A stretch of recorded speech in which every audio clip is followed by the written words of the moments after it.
彼は有名な歌手になりました គាត់បានក្លាយទៅជាតារាចម្រៀងល្បីល្បាញណាក្លាយទៅជានាមខាងមុខនឹងណា有名な歌手になりましたក្លាយទៅជាតារាចម្រៀងល្បីល្បាញ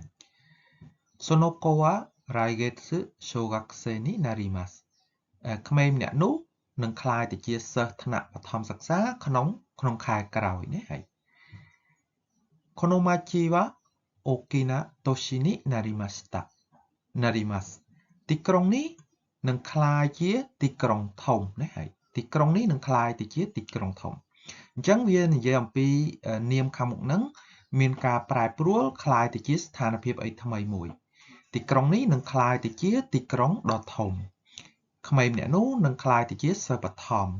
ឬក៏គាត់នឹងក្លាយទៅជាតារាចម្រៀងដ៏ល្បីជាដើមណាបន្តមកទៀត医者になるために毎日勉強していますខ្ញុំកំពុងរៀនដើម្បីក្លាយជាគ្រូពេទ្យはい私は来年